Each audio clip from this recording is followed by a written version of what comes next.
And at the end of the thing, I asked him, was I able to modulate well? He said, you were fine, but you need to improve. But he gave me the way out. And the way out, I still remember that the modulation doesn't come from here. The modulation comes from inside. You know, if you have to say awesome, it has to be from inside.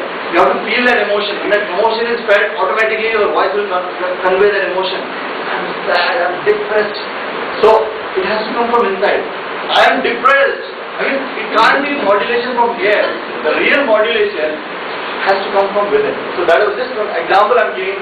That thing is still sticking to my mind, which I'm passing to you.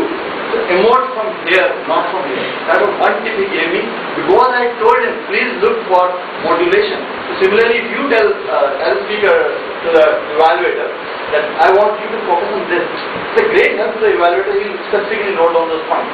And obviously the evaluator himself has the duty to note down those points. Okay, so we go through that sandwich approach, and one more thing is let's say you find there are 7 things you need to suggest to the speaker for improvement. The better thing is that you talk about maximum over 2 or 3 during your evaluation speech. Meet the speaker after the speech is over or after the meeting, and hand him over a written set of 7 points and say that I felt these are the things you could improve on. Because you know, if you talk of, say, these are the 2 things I like, the 7 things I didn't like. You kind of convince, and that too in a public forum. Kind of demotivate, despite the fact that you may have followed the complete sandwich approach. There's a lot of rules in it, but still, you know, there's too much of spinach in that sandwich. So you can dish that out later and keep it sweet when you're talking in front of everybody. So these are some small tips.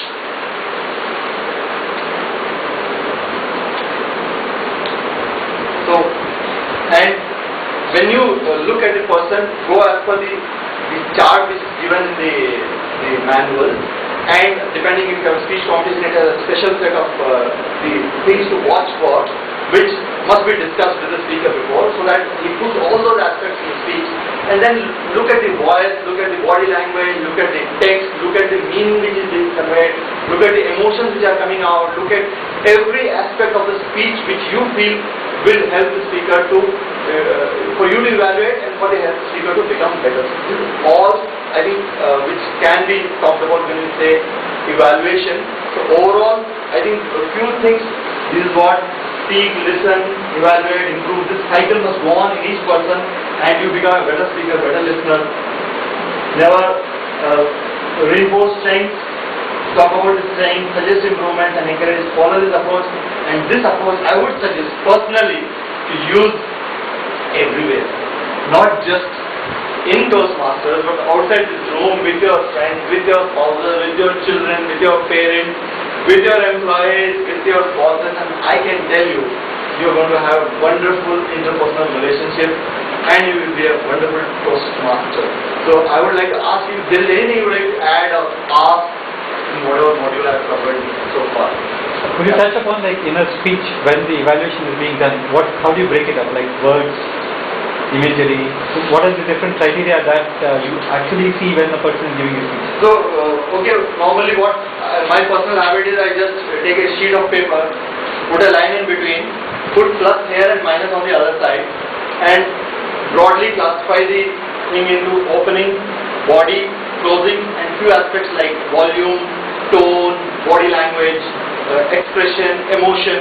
So I just put on those things which I am looking for, because you know, when the speech starts, what happens is you are listening to the speech, you are seeing the audience, there are so many things happening simultaneously. At that point of time, you will miss out some of the essential things. So write down what all you are looking for on the left side, and have a plus here and a minus here. So whatever you feel is good, keep jotting down that, and the point as well as those phrases which you want to highlight. And here, whatever you feel is missing out, that you will keep jotting down here. And at the end of the thing, once you get time to compile all that, then you can make some small chips and prepare your talk, that 2-minute talk, 2-minute talk, and thereafter, if there are any additional points, you can hand it over to the speaker. Is that okay? Any it really necessary to make the small change? I don't really understand the concept to make a really small change, because more often than not, most of us generally take the copy along with us or the whole page along with us. It doesn't really make a lot of difference to the speaker. What I do is I have a small kind of a, this is of course bigger. I use all types of sheets which are there at home. I have a small kind of booklet here. Just tear some pages, clip it, put 3-4. Because as a speaker, I can tell you, forget the evaluation part. As a speaker also, somehow it doesn't look nice when you have this kind of thing in front of you. As a speaker. The other part which I told you is little stretching, that you have a long list. That's one part. But overall, it is just a suggestion to carry some small cards, or just you can pick up some, like I use always each kind of paper, clip it together and get it. After I make this, I just write down the form. After you speak for 2-3 minutes, all you need to know is just those highlights. So you don't write the text, just write the highlights. It gives better impression of you as a speaker when you stand here, and I think we are all here doing good. So that's what I said. It's just a small suggestion to you. Use it whichever way. Any other thought of it? So thank you so much, and I'm sure you'll all come to